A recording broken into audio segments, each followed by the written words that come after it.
버지니아 애난데일에 위치한 워싱턴 새한장로교회 한창훈 담임 목사님의 주일 설교 말씀입니다. 하나님을 더욱 잘 알아가는 은혜의 시간이 되시길 바랍니다. 함께 읽을 성경 말씀은 마태복음 12장 18절로 21절에 있는 말씀입니다. 마태복음 12장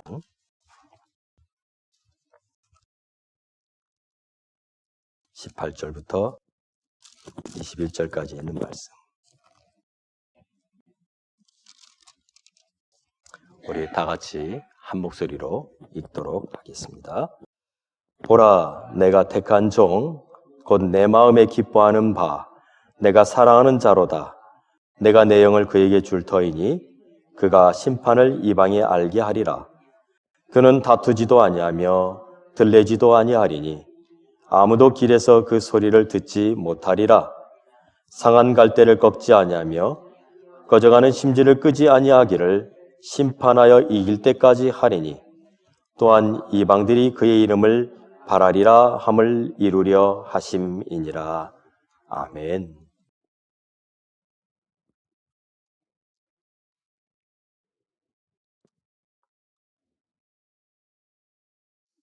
제가 어느 토요일 날 집 앞에 이렇게 서 있었습니다. 제가 살았던 그 지역은 유대인들이 많이 사는 지역이었습니다. 한 집 건너 한 집이 유대인일 정도로 많았어요. 항상 토요일, 그러나 유대인들에게는 안식일인 그 날은 그 사람들에게 회당에 가는 안식일입니다. 항상 아침에 보면 아버지, 어머니, 또 자녀들 전부 해서 이렇게 줄을 맞춰서 쭉 길을 가는 것을 늘 보았는데 그날은 마침 비가 내렸습니다. 비가 아주 많이 내렸습니다. 제가 있는 집 안쪽으로 지나가던 유대인이 막 뛰어들어왔습니다. 비가 너무 거세고 많이 맞는 것 같아서 제가 그 유대인에게 말했습니다. 내가 당신을 회당까지 태워다 줄까요? 라고 물었어요. 그랬더니 그 사람이 갑자기 고개를 절레절레 흔들면서 그 쏟아지는 그 비를 맞으면서 다시 아까는 뛰어들어왔는데 뛰어서 저희 집 처마로 들어왔는데 그냥 이제는 그 소리를 듣고 나니까 그냥 조용히 비를 다 맞으면서 걸어갔습니다. 또 어떤 한인이 함께 방을 이렇게 집을 같이 쉐어하는 그런 유대인과 쉐어하는 분이 있었어요. 방은 따로 쓰지만 거실을 같이 쓰고 있었어요. 토요일 날 안식일이 시작되잖아요. 그 해가 질 때부터 그 다음날 해가 질 때까지. 그러니까 이 사람이 텔레비전을 보고 있었는데 유대인이 갑자기 해가 지면서 안식일이 시작이 됩니다. 그러다 그 친구에게, 같은 집을 쉐어하는 친구에게 저 텔레비전 좀 꺼주겠냐고 그렇게 물었다는 거예요. 왜요? 자기는 텔레비전을 끌 수가 없는 겁니다. 안식일의 규례 때문에 그렇죠. 또 한 분은 이웃 집에 있는 유대인 이웃에게 찾아가서 무언가 말을 하기 위해서 초인종을 띵똥띵똥띵똥 하고 누르는데 보아하니 사람이 안에 있는데도 불구하고 나오지 않는 거예요. 문을 열어주지 않는 거예요. 나중에 알고 보니까 안식일이었던 거죠. 그래서 그 유대인들은 아무리 밖에서 눈물 띵동거려도 문을 열어주지 않았던 거예요. 우리가 생각할 때 좀 이상하다라고 생각하는 그 유대인들의 안식일. 오늘은 저는 여러분과 함께 이 안식일에 대해서 이야기를 좀 나누려고 합니다. 금요일날 해질녘이 시작돼서 토요일날 해질녘까지 있는 이 안식일이 그들에게는 매주마다 한 번씩 반복되죠. 그리고 그들은 주일이면은 한 주간을 또 시작하게 됩니다. 그 안식일에는 아무도 자동차를 타지 않습니다. 또 안식일에는 그 흔한 스마트폰도 가지고 다니지 않습니다. 그래서 만일 여러분이 예루살렘이나 이스라엘에 가서 이 안식일에 사람을 만나게 되면, 특별히 정통파 유대인들이 살고 있는 그 마을에 가게 되면 아마 사람들이 여러에게 물어볼 겁니다. 지금 몇 시냐고. 왜요? 그들은 시계를 가지고 다니지 않으니까. 시계가 아니라 그 스마트폰을 가지고 다니지 않으니까요. 또 이스라엘에는 엘리베이터가 이 안식일만 움직이는 엘리베이터가 있습니다. 또는 안식일에는 엘리베이터의 시스템을 바꿔놓습니다. 그래서 보통 우리가 엘리베이터를 타면 1층에서 3층을 간다 그러면 3층을 누르면 되는데 안식일 날은 이 버튼을 누르면 안 되는 거예요. 왜요? 이 버튼을 누르는 것이 일입니다. 일을 해서는 안 되는 거예요. 그래서 이스라엘에는 그 정통과 유대인들이 살고 있는 그 도시에, 물론 대부분의 도시에 그 엘리베이터는 안식일에는 자동으로 열리고 자동으로 닫힙니다. 그러니까 손을 대지 않게 돼 있어요. 예를 들어 그 건물이 10층짜리다. 그러면 1층부터, 2층부터 열립니다. 안 눌렀는데, 그리고 3층에 가면 또 열립니다. 4층에 가면 또 열립니다. 왜요? 손을 안 대야 되니까. 어떻게 보면 참 이상하다 생각되는 그것이 바로 유대인들이 지키는 안식일이라는 거예요. 좋은 것은 이 안식일이 매주마다 반복이 되기 때문에 유대인들은 자기들이 유대인이라고 하는 이 정체성을 분명하게 확인하는 것이 이 안식일이에요. 매주마다 돌아오는 그 안식일을 통해서 우리는 유대인이다 라는 것을 그들은 분명하게 깨닫고 있습니다. 그런데 마찬가지죠. 우리 그리스도인들도, 우리 믿는 사람들도 주일만 되면 우리의 정체성을 확인합니다. 오늘 아침에 여러분 교회로 오시기 위해서 옷을 단정하게 입고 아침에 차에 시동을 걸을 때 아마 여러분 주위에 있는 이웃이 생각했을 거예요. 아, 저 사람 오늘 또 교회 가는구나. 왜요? 여러분의 정체성은 크리스찬이고 기독교인이라는 것을 모든 사람들이 알고 있고 여러분 스스로도 그렇게 생각하기 때문에 그래요. 우리의 정체성을 매주마다 우리는 확인하게 되는 거예요. 그런데 그들의 그 유대인들의 삶과 일반인들의 삶이 너무나 다릅니다. 예를 들면 우리는 주일이면 쉬는데 그 사람들은 주일날 쉬지 않아요. 일을 시작을 해요. 그러니까 같이 이웃에 살고 있으면서도 이상하게 유대인들과는 깊은 관계를 맺을 수가 없어요. 왜? 우리와 그들의 삶의 패턴이 다르기 때문에 그래요. 우리가 쉬는 날 그 사람들은 안 쉬거든요. 아마 로마 제국 안에 있었던 많은 유대인들이 그래서 미움을 받았을 수도 있어요. 왜요? 그들은 안 쉬니까. 로마 제국에 있는 모든 사람들이 다 쉬는 날 유대인들은 안 쉬어요. 이상한 사람들이라고 생각할 수밖에 없었던 것이죠. 오늘 그 유대인들의 모습 속에서 오늘 예수님이 우리에게 주시고자 하는 말씀이 있습니다. 그 말씀은 지난주에 여러분에게 말씀드렸던 수고하고 무거운 짐진 자들아 다 내게로 오라. 내가 너희를 쉬게 하리라 하셨던 그 말씀에 이어서 오늘은 상한 갈대를 꺾지 아니하시는 주님의 마음을 우리로 깨닫게 해주시기를 원합니다. 이 상한 갈대를 꺾지 아니한다 이 말씀은 사실 마태가 이사야 선지자의 예언을 인용한 부분입니다. 왜 이 이사야 선지자의 예언을 인용했을지 그 본문의 배경을 여러분과 함께 나누고 이 말씀이 오늘 우리에게 주는 의미가 무엇인지를 우리는 한번 생각해 보려고 합니다.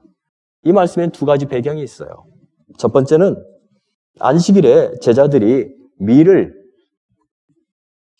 먹는 밀을 까서 먹은 일입니다.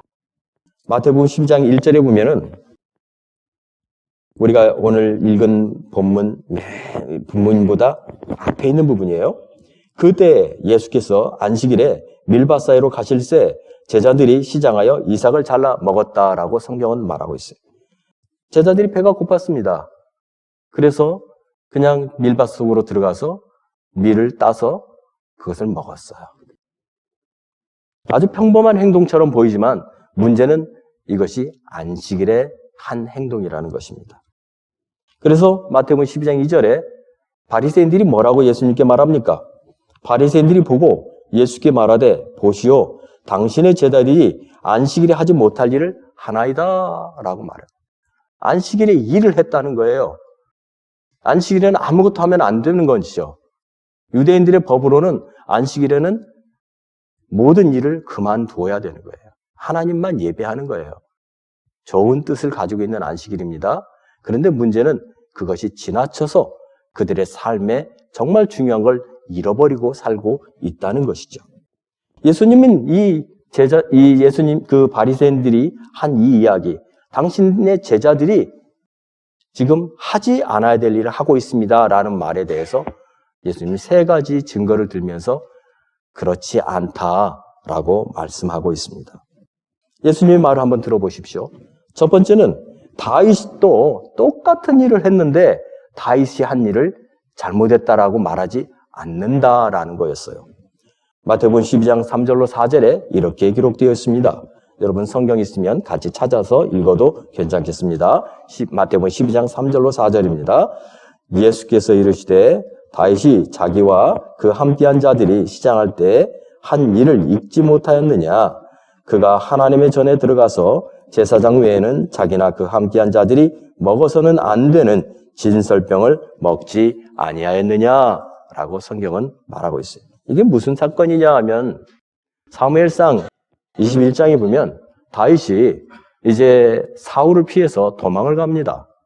그러니까 도망간 곳이 어디냐면 노비라는 지역이었어요. 노비는 제사장들이 사는 지역입니다. 제사장 아히멜렉을 만납니다. 그리고 제사장 아히멜렉에게 먹을 것을 좀 달라고 요청을 합니다. 당시 다윗은 사울의 사위였고 또한 군대 장관이었습니다. 사람들은 다윗을 다 알았어요. 사울은 천천히요, 다윗은 만만이라는 노래가 있을 정도로 모든 사람들은 다윗을 나라의 영웅으로 알고 있었어요. 그 다윗이 아히멜렉에게 어느 날 갑자기 찾아오니까 그리고 먹을 것을 달라고 합니다. 이 이야기를 들은 아히멜렉이 아무 의심 없이 다윗에게 먹을 것을 줍니다. 근데 문제는 먹을 것이 없었다는 거예요. 그가 뭐라고 말하냐면 먹을 것이 딱 한 가지가 있어요. 뭐냐면 보통 떡은 내 수중에 없지만 거룩한 떡만 있습니다 라고 말해요. 이 거룩한 떡이 뭐냐면 안식일에 제사장들이 먹도록 그리고 제사를 드릴 때 사용하는 진설병이라는 떡이에요. 이 안식일일 날 그 성막 안에 이렇게 그 떡상 위에다가 놓는 진설병이라는 떡이에요. 이건 거룩한 떡이에요. 아무나 먹는 떡이 아니에요. 제사장들만 먹을 수 있는 떡이에요. 그런데 아히멜렉이 다윗에게 뭐라고 하냐면 내가 지금 보통 떡은 없습니다. 그런데 이 떡은 있습니다. 혹시 이 떡이라도 괜찮겠습니까? 라고 말하면서 뭐라면 만일 당신과 당신이 따르는 사람들이 정결하다면 이것을 먹을 수 있습니다. 라고 말하면서 주는 거예요. 다시 말하죠. 내가 지금 얼마나 중요한 임무를 띄고 왔는지 아느냐. 하물며 이런 때 내가 정결하지 않겠느냐. 그러면서 그 진설병을 제사장들만 먹어야 하는 그 떡을 받아서 먹습니다. 이걸 예수님이 말씀을 해요. 그러면서 그걸 읽어보지 못했느냐? 그러는 거예요. 이 얘기는 뭐예요? 다윗도 안식일을 범했다는 거예요. 그 제사장들만 먹어야 되는 그 떡을 먹었다는 거예요. 그런데 그것에 대해서 성경이 다윗이 잘못했다고 말하고 있느냐라는 거예요. 아니라는 거죠. 그게 첫 번째로 예수님께서 말씀한 거예요. 이유는 뭐예요? 배고픈 사람에게 떡을 주는 것이 주님의 마음이라는 거예요. 하나님의 마음이라는 거예요. 그래서 제자들이 배고파서 밀 까먹은 것은 죄가 될 수 없다라는 말씀이에요. 두 번째, 제사장들이 안식일을 범한 일을 가지고 두 번째 또 얘기를 하십니다. 마태복음 12장 5절이에요. 5절을 여러분 읽을 수 있으면 같이 읽어봅시다. 또 안식일에 제사장들이 성전 안에서 안식을 범하여도 죄가 없음을 너희가 율법에서 읽지 못하였느냐라고 말해요. 이게 무슨 말이에요? 성전 안에서 안식일날 제사장들이 안식일을 범했다고요? 이게 무슨 말이에요? 제사장들이 하는 일이 뭐예요? 제사 드리는 겁니다. 자, 모든 사람들이 다 쉬어야 되는 안식일날 제사장들은 일을 해요. 그러면 이 안식일날 일을 하지 말라고 한 이 문구에 따르면 제사장들은 전부 다 안식일을 범한 사람이에요. 왜? 안식일날 안 쉬었기 때문에. 그리고 일했기 때문에. 그런데 성경에서 그것을 가지고 그 사람들이 안식일을 범했다고 말하느냐? 라는 거예요. 아니라는 거죠. 안식일은 배고픈 사람에게 긍휼을 베푸는 것이고 하나님을 예배하는 날이 안식일이라는 거예요. 이게 진정한 안식일의 정신이라는 것을 예수님께서 깨닫게 해 주는 겁니다. 그러니 제자들이 배고픈 사람들이었어요. 그 제자들에게 밀을 먹은 것이 무슨 죄가 되겠느냐라고 말하는 것이죠. 누가 말하는 거예요? 예수님이 말하는 거예요. 그러면서 예수님께서 세 번째 얘기하시죠. 호세아 선지자의 글을 인용해서 이렇게 말해요. 마태복음 12장 7절입니다. 여기도 같이 한번 읽어보겠습니다. 나는 자비를 원하고 제사를 원하지 아니하노라 하신 뜻을 너희가 알았더라면 무죄한 자를 정죄하지 아니하였으리라 그래요. 이게 호세아 선지자가 한 말을 인용한 거예요. 뭐라고요? 나는 자비를 원하고 제사를 원하지 아니한다. 이 말을 인용해요. 이게 뭐예요? 제사도 중요하죠. 그러나 자비가 없는 제사를 원하지 않는다는 거예요. 이게 누구의 말? 하나님의 마음을 호세아 선지자가 이스라엘 백성들에게 전한 것을 오늘 예수님이 인용을 하는 거예요. 긍휼을 베풀어야 할 자에게 긍휼을 베풀어 주는 것, 그것이 안식일의 정신이라는 거예요. 그런데 유대인들은요, 이 안식일의 정신은 몰랐던 겁니다. 안식일을 지켰습니다. 버튼 하나도 누르지 않았습니다. 일하지 않았습니다. 그러나 그것이 안식일을 지키는 것이 아니라는 거예요. 긍휼을 베풀 자에게 긍휼을 베풀고 사랑을 베풀 자에게 사랑을 베푸는 것, 그것이 안식일이 가지고 있는 진정한 정신이라는 거예요. 그러니 제자들이 배고픈 사람들인데 그들이 밀 먹은 것을 가지고 안식일을 범했다고 말할 수 있느냐라고 말하고 있는 거예요. 바리새인들이 할 말이 없죠. 그러면서 두 번째 사건으로 또 이어져요. 이것도 안식일 논쟁이에요. 예수님이 이제 밀밭에서 나오셔서 이제는 회당으로 들어가십니다. 안식일이니 많은 사람들이 모여 있었을 겁니다. 그런데 많은 사람들 가운데 한 사람이 예수님의 눈에 띕니다. 누굽니까? 손이 마른 사람이었어요. 마태복음 12장 10절에 성경은 이렇게 말합니다. 한쪽 손 마른 사람이 있는지라 그랬어요. 무슨 이유 때문에 손을 다친 사람이거나 어떤 이유 때문에 손이 정상적이 되지 못한 사람일 거예요. 그런데 예수님은 그 사람을 보고 있는데 그 옆에 많은 사람들이 있었지만 또 바리새인들이 예수님께 뭐라고 말을 하냐면 같은 본문이에요. 마태복음 12장 10절에 사람들이 예수를 고발하라 하여 물어 이르되 안식일에 병 고치는 것이 옳으니까? 라고 묻는 거예요. 지금 예수님께서 많은 사람들이 병을 고치셨습니다. 그러자 이제 안식일에 이 손 마른 사람을 보고 있는 예수님 앞에 바리새인들이 말하래요. 당신이 만일 이 안식일 날 이 사람을 고친다면 당신은 아마 잘못하는 겁니다. 라고 말하는 거예요. 왜 그렇게 말해요? 그들은 지금 예수님을 어떻게 하든지 고발하려고 지금 틈을 노리고 있는 사람들이었어요. 예수님을 어떻게 하든지 곤경에 빠뜨려야 되는 것이 그 사람들의 목적이었어요. 근데 지금 안식일이에요. 아주 좋은 기회가 됐죠.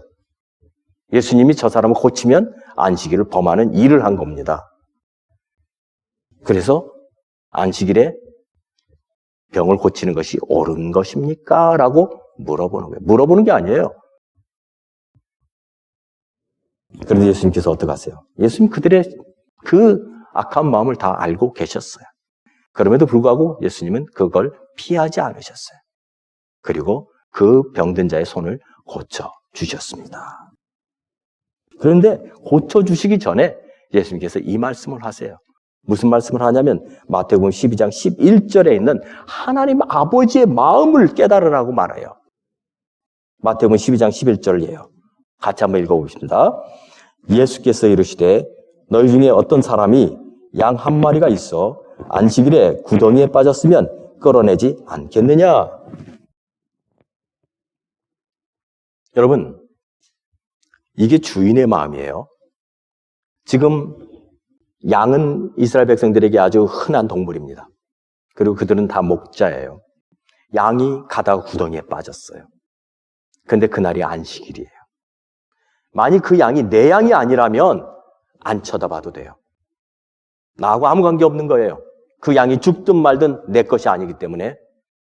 그런데 그것이 내 양이면 여러분 주인은 어떻게 해요? 다른 사람들은 그 양이 죽어가도 오늘 안식일이니까 가만히 있을 거예요. 그러나 주인은 아니에요. 여러분, 진짜 목자는요, 양의 이름까지 안다고 그랬어요. 양은 주인의 목소리까지 안다고 그랬어요. 양이 맴 하면서 자기 죽어가고 있다고 소리를 치고 있는데 주인이 그걸 바라보면서 가만히 있을 주인이 어디 있냐는 거예요. 안식일이고 뭐고 달려간다는 거죠. 그리고 그 구덩이에 빠져가는 그 양을 손으로 잡아 일으킨다는 거예요. 안식일 범한 거죠. 그러나 뭐가 중요한 거예요? 양이 중요하거든요. 주인의 마음은요, 안식일도 중요하지만 그 양이 중요하거든요. 너희들은 안 하겠느냐? 라고 예수님 물어보는 거예요. 예수님 말이 뭐예요?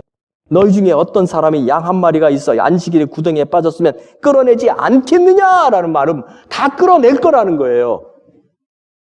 이게 주님의 마음이라는 거예요. 이 주님의 마음을 너희들은 모르느냐? 그러는 거예요. 여러분, 예수님이 말씀하시는 그 말씀에 아무도 대답하지 못했을 거예요. 그리고 예수님은 그 손마른 자의 손을 고쳐주세요. 그러면서 예수님께서 뭐라고 말해요? 사람은 양보다 더 소중하다고. 마태복음 12장 12절에 이렇게 말합니다. 사람이 양보다 얼마나 더 귀하냐 그래요. 그 너희가 심지어 그 죽어가는 양을 보고도 가만히 있지 않고 집 위로 안식인 것 알면서도 달려가서 구해야 됐다라면 내가 한 영혼이 죽어가는 것을 바라볼 때에 그 영혼이 죽어가는 것을 그냥 바라볼 수 있느냐는 거예요. 이게 주님의 마음이라는 거예요. 그러면서 예수님께서 말씀하는 게 뭐예요? 그러므로 안식일에 선을 행하는 것이 옳으니라 라고 말해요. 바리새인들은 예수님한테 당신이 저 병자 고치는 것이 옳은 겁니까? 라고 물어보는 것은 예수님을 어떻게든지 안식일이라는 규례를 범하게 해서 예수님을 모독하고 고소하려고 하는 거였어요. 고발하려고 하는 거였어요. 근데 예수님 뭐라고 그래요? 너희들이 정말로 알아야 되는 것은 이것이 바로 안식일에 행해야 될 것이라는 거예요. 유대인들은 알지 못했습니다. 유대인들은 율법적으로 안식일 지키면 그게 지킨다고 생각하고 살았던 거예요. 절반만 알았던 겁니다. 정말 중요한 건 안식일의 정신을 몰랐던 거죠. 안식일의 정신은요, 긍휼을 베풀고 사랑을 베풀고 하나님의 마음을 보여주는 거예요. 예배 드리는 거죠. 그러나 긍휼을 잃어버리지 않는 것입니다. 그 한 예가 바로 누가복음 10장에 나오는 강도 만난 자의 이웃 비유예요. 여러분, 이 비유를 예수님께서 왜 말씀하신 줄 아세요? 바리새인들에게 말씀하셨어요. 왜냐하면 한 사람이 여리고로 가다가 강도를 만났습니다. 강도가 그 사람의 모든 걸 다 뺏어갔습니다. 돈도, 그 사람이 가지고 있던 모든 것도, 그리고 옷까지 뺏어갔어요. 그리고 마구 때려서 사람이 거의 죽어가고 있었습니다. 그렇게 길바닥에 쓰러져서 피를 흘리면서 죽어가고 있었어요. 아니, 지나가는 사람들이 눈에 보이는 그 사람이 이미 죽은 사람처럼 보였습니다. 시체처럼 보였습니다. 근데 마침 누가 지나가요? 제일 먼저 제사장이 지나갔습니다. 제사장이 그 사람을 보자마자 달려가서 그 사람을 껴안았을까요?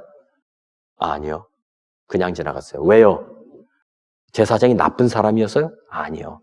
유대인에게는요, 규례가 있습니다. 민수기 27장에 보면은,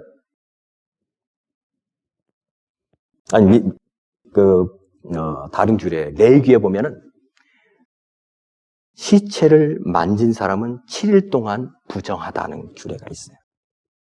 민수기 19장 11절에 있는 말씀이에요. 제사장은 지금 일을 하러 가고 있습니다. 그런데 만일 자기가 시체를 만지면 7일 동안 할 수가 없어요. 자기의 일을 할 수가 없어요. 만지면 안 돼요. 그러자 그 다음 배에 또 누가 지나갑니까? 레인이 지나갔습니다. 레인은 제사장을 도와서 성전의 일을 하는 사람입니다. 역시 마찬가지 이유예요. 레인도 시체를 만지면 이 7일 동안 부정해서 자기 일을 할 수가 없어요. 이 두 사람은 그 자리를 지나갈 수밖에 없어요. 정말 하나님을 믿고 하나님을 섬긴다고 하는 사람들이 오히려 도와주지를 못하는 거예요. 무엇 때문에요? 율법 때문에. 그런데 그때 그 자리를 지나가던 사람이 있었습니다. 사마리아 사람이었죠. 사마리아 사람을 보다가 그 사람 죽어가는 그 사람을 보고 쫓아가서 자기 손을 껴안고 그 사람을 주막으로 데리고 가서 주막 주인에게 돈을 주면서 이 사람 치료해달라고, 혹시 돈이 모자라면 내가 돌아오는 길에 더 주겠다고. 그런데 예수님께서 그 비유를 들으면서 사람들에게 말해요. 누가 강도 만난 사람의 이웃이냐? 라고 물어요. 그랬더니 누구예요? 제사장이었어요? 레위인이었어요? 율법을 잘 지킨다는 그 사람들이었어요? 아니었다는 거죠. 누구요? 사람들이 욕하고 만나고도 싶지 않고 함께 걷고 싶지도 않았던 사마리아 사람이 바로 강도 만난 사람의 이웃이었다는 거예요. 예수님께서 하신 말씀이 뭐예요? 왜 정신은 잃어버리고 율법만 지키고 있느냐는 거예요. 왜 겉껍데기만 가지고 있냐는 거예요. 그 안에 있는 정신은 잃어버리고 살아가느냐는 것이죠. 그것이 안식일 논쟁이에요. 그런데 예수님께서 오늘 이 말씀한 이유가 있어요. 로마서 13장 10절에 보면요. 성경은 이렇게 쓰여 있습니다. 사랑은 이웃에게 악을 행하지 아니하나니 그러므로 사랑은 율법의 완성이니라 그래요. 율법의 완성이 뭐라고요? 율법을 잘 지키는 거라고요? 아니요. 사랑이라고요. 긍휼과 자비를 베푸는 것, 그것이 율법의 완성이라고 성경은 말하고 있다는 사실이에요. 이걸 유대인들은 몰랐던 것이죠. 그러면서 예수님의 모습을 마태가 오늘 그립니다. 이 두 가지 안식일 논쟁이 끝나고 난 그 뒷부분에 오늘 우리가 읽었던 본문 마태복음 12장 18절부터 21절에 있는 이 이사야 선지자의 예언을 인용해요. 뭐라고요? 상한 갈대를 꺾지 아니하며 꺼져가는 심지를 끄지 아니하시는 분이라고 말을 해요. 이 말은 이사야 선지자의 예언의 일부였습니다. 긍휼과 자비의 마음을 갖는 것, 그것이 바로 안식일에 선을 베푸는 거라는 거였죠. 이것을 실천하신 분이 바로 예수님이라는 거예요.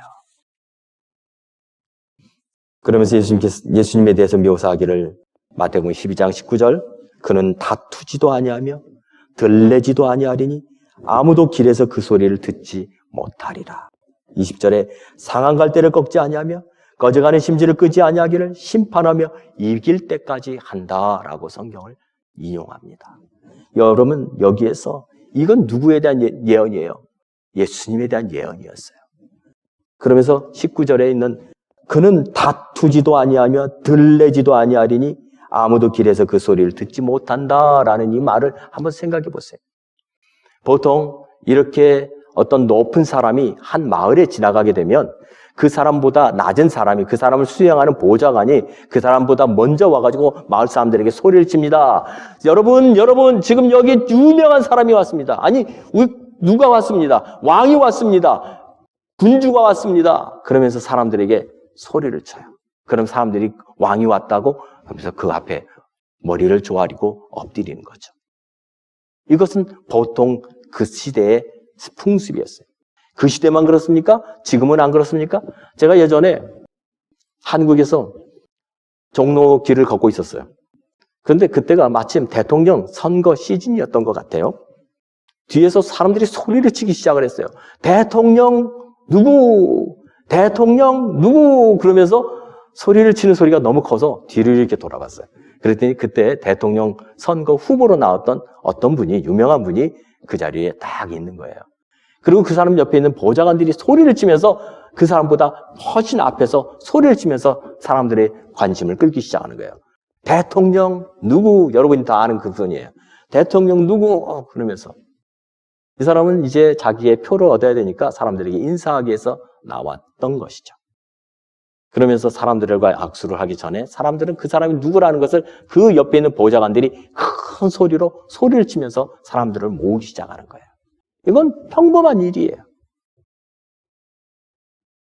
그런데 예수님은 어떻게 오셨냐고요? 예수님은 아무도 그 사람, 예수님이 오셨을 때 소리치며 다니지 않았다는 거예요. 들레지도 아니했다는 거예요. 아무도 그 소리를 듣지 않았다는 거예요. 예수님은 나는 구세주다 라고 소리치면서 오시지 않았다는 거예요. 예수님은 겸손히 오셨어요. 조용히 오셨어요. 우리 가운데 오셨어요. 그리고 20절에 상한 갈대를 꺾지 아니하며 꺼져가는 심지를 끄지 아니하기를 심판하여 이길 때까지 한다라고 성경을 기록합니다. 여러분, 상한 갈대라는 게 뭐예요? 여러분, 갈대 아시죠? 갈대. 갈대밭에도 가보셨죠? 갈대는 아주 잘 자랍니다. 그냥 키가 커요. 특별히 나일강 유역에 있는 갈대는요, 크게는 한 3m까지 된다고요. 3m면 얼마나 큰 겁니까? 우리가 그 속에 들어가면 보이지도 않는 거예요. 그래서 그 갈대는 쓸모가 있는 곳이 있어요. 특히 파피루스 갈대는 그것을 잘 사용을 하면 그것을 가지고 또 글을 쓸 수도 있게 됩니다. 근데 문제는 이 갈대는 이렇게 키는 크지만 속이 비었다는 거죠. 그래서 갈대가 꺾이면 아무 쓸모가 없어요. 꺾이면 수분이 공급이 안 돼요. 그러면 마르기 시작합니다. 이 꺾여버린 갈대를 상한 갈대라고 말을 해요. 상한 갈대는요, 아무리 그가 키가 크게 자랐어도 꺾이는 순간 더 이상 아무 역할을 하지 못해요. 딱 한 군데, 불쏘시개로밖에 쓸 수가 없어요. 우리 인생을 주님은 상한 갈대라고 말을 하셨어요. 상한 갈대. 그냥 갈대라면 쓸모가 있겠지만 상한 갈대, 꺾여버린 갈대, 조금 있으면 말라버린 갈대, 아무 쓸모없고 이제 불쏘시개로밖에 쓸 수 없는 그 갈대 같은 사람을 바로 우리 인생이라고 주님은 말씀하셨어요. 이사야 선지자를 통해서. 그런데 그 상한 갈대를 꺾지 않는다는 거예요. 그 상한 갈대 무슨 소용이 있어요? 꺾어버려야죠. 그래야 다른 거라도 잘하죠. 안 꺾는다는 거예요. 그게 주님의 마음이라는 거예요.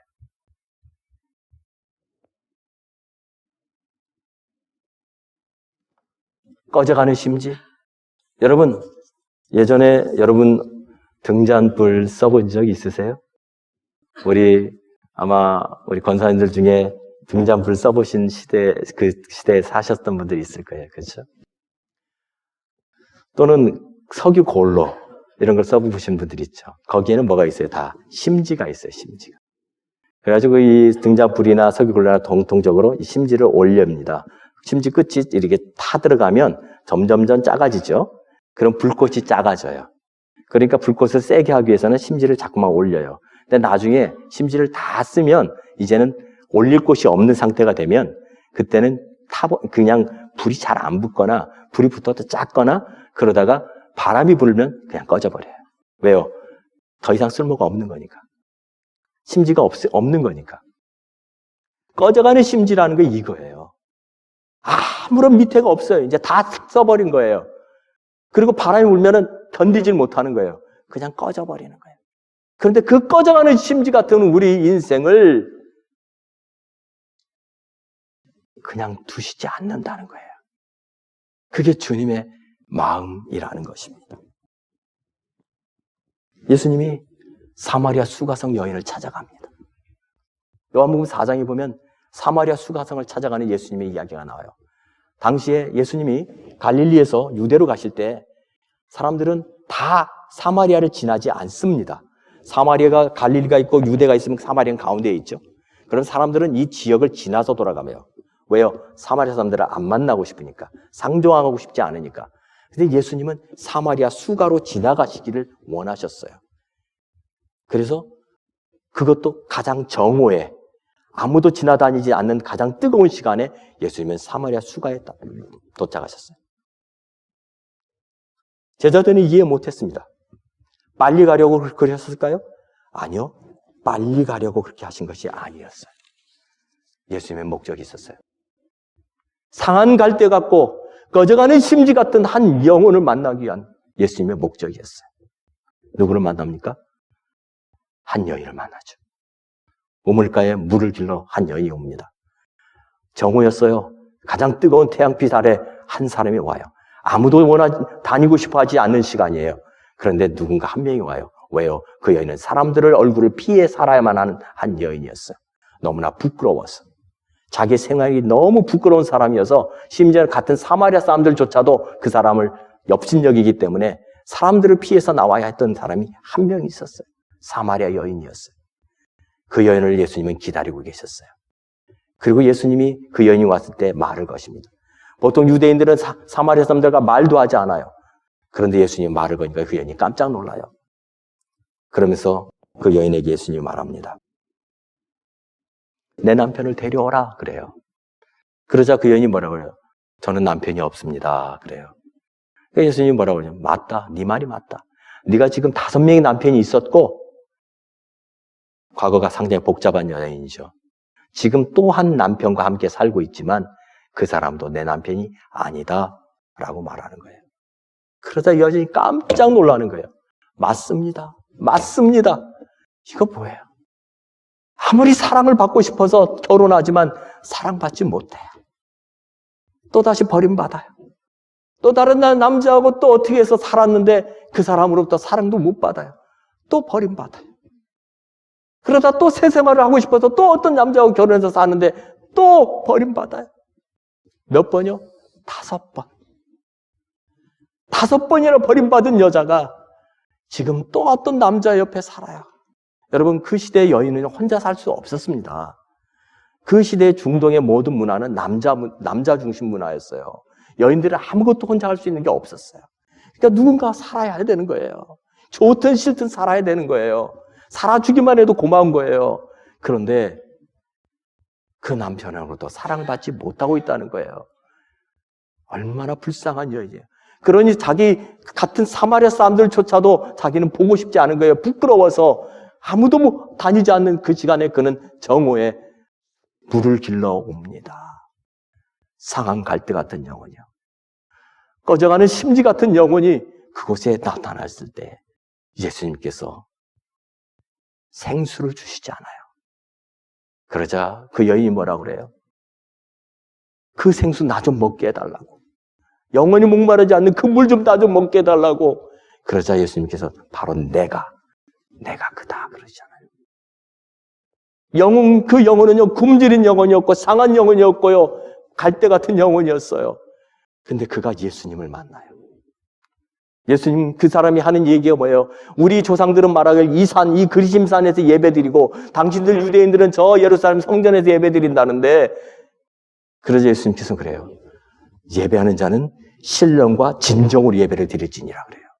이 산도 아니고 저 예루살렘 성전도 아니고 예배하는 자는 신령과 진정으로 예배를 드릴 때가 온다고 그렇게 말씀해요. 그러자 그 여인이 말해요. 누구냐고, 언제냐고. 그러자 바로 나다 그래요. 예수님이 그 영혼을 만나기 위해서 그날 그 정오에 사마리아 수가로 가셨던 것입니다. 왜요? 예수님은 그 한 영혼, 구덩이에 빠져서 죽어가는 그 양 같은 그 영혼, 상한 심령 같고 꺼져가는 심지 같은 그 영혼을 그냥 둘 수 없었기 때문입니다. 사랑하는 성도 여러분, 그 예수님의 마음을 깨닫는 것이 무척 중요합니다. 지난주에 여러분에게 말씀 나눴어요. 수고하고 무거운 짐진 자들아, 다 내게로 오라. 내 멍에는 쉽고 내 짐은 가벼움이라. 이 말이 뭐라고 그랬어요? 예수님이 우리의 짐을 대신 짊어 주셨기 때문에 가볍다는 거였어요. 예수님이 우리의 멍에를 같이 메어 주셨기 때문에 쉽다는 것이었어요. 오늘은 상한 갈대 같은 그 영혼, 꺾지 않으시고 꺼져가는 심지 같은 그 영혼, 끄지 아니하시는 주님을 만나게 되기를 원합니다. 그렇게 하기 위해서는요, 그 예수님 앞에 여러분 상한 심령으로 나아가셔야 돼요. 로마서 9장 15절에 보면 모세에게 이르시되 내가 긍휼히 여길 자를 긍휼히 여기고 불쌍히 여길 자를 불쌍히 여기리라 그러셨어요. 이게 주님의 마음이에요. 긍휼히 여길 자, 불쌍히 여길 자를 주님이 찾아오신다는 거예요. 그런데 우리는 어떻게 해야 돼요? 그 찾아오시는 주님을 그냥 가만히 보고만 있어야 돼요? 아니요. 그 주님 앞에 나아가야 되는 것이죠. 주님, 나를 불쌍히 여겨주시옵소서. 주님, 나를 긍휼히 여겨주시옵소서. 주님, 나를 붙들어 주시옵소서. 그 주님 앞에 우리가 나아갈 때 주님의 그 긍휼하심을 입게 된다는 사실입니다. 이사야 61장 1절에도 예수님께서는 선포하셨어요. 주 여호와 영이 내게 내리셨으니 이는 여호와께서 내게 기름을 부으사 가난한 자에게 아름다운 소식을 전하게 하려 하십니다. 나를 보내사 마음이 상한 자를 고치며 포로된 자에게 자유를, 갇힌 자에게 노임을 선포한다고 그랬어요. 포로된 자에게 자유, 갇힌 자에게 노임을 선포하는 주님의 마음을 여러분 깨닫게 되시기를 바랍니다. 마지막으로 여러분, 주님은 이 마태복음 12장 18절로 21절에 있는 이 상한 갈대를 꺾지 않고 꺼져가는 심지를 끄지 않는다는 그 주님의 마음의 그 뒷부분에 보면은 이사야 선지자는 이런 부분이 이렇게 말해요. 이사야서 41장 10절에 보면 두려워하지 말라.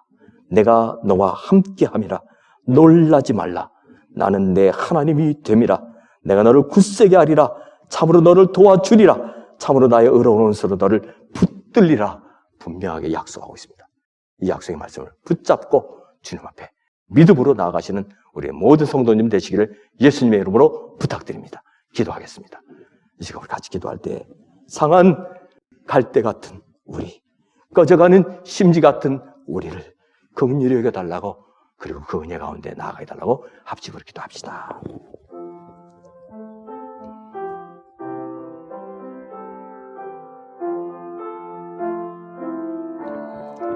살아계신 아버지 하나님, 상한 심령입니다. 상한 갈대 같은 심령입니다. 꺼져가는 심지 같은 심령입니다. 그런 우리를 주님 긍휼히 여겨주시고, 그런 우리를 주님 찾아와 주시고, 그런 우리에게 주님 은혜 베풀어 주시옵소서. 아버지 하나님, 이 상한 심령에 회복이 일어나게 도와주시옵소서. 치유가 일어나게 도와주시옵소서. 주님의 긍휼하심을 우리에게 허락하여 주시옵소서. 마음이 상한 자를 고치시는 주님, 포로된 자에게 자유를 주시는 주님, 갇힌 자에게 노임을 주시는 주님, 주님의 그 은혜를 우리에게 허락하여 주시옵소서. 주님 주시는 그 놀라운 회복, 주님 주시는 놀라운 치유 우리로 경험하게 하시며, 주님 주시는 놀라운 그 은혜를 오늘도 경험하며 살아가는 저희들 될 수 있도록 축복하여 주시옵소서. 살아계신 주님 감사합니다. 오늘 이렇게 함께 모여 예배드린 우리 사랑하는 모든 성도를 기억하여 주시고, 상한 갈대 같은 저희들입니다. 주님 긍휼히 여겨 주시옵소서. 불쌍히 여겨 주시옵소서. 주님의 그 긍휼하신 손으로 붙들어 주셔서 주님의 은혜로 새롭게 되어지는 저희들 될 수 있도록 축복하여 주옵소서. 예수님의 이름으로 기도하옵나이다. 아멘.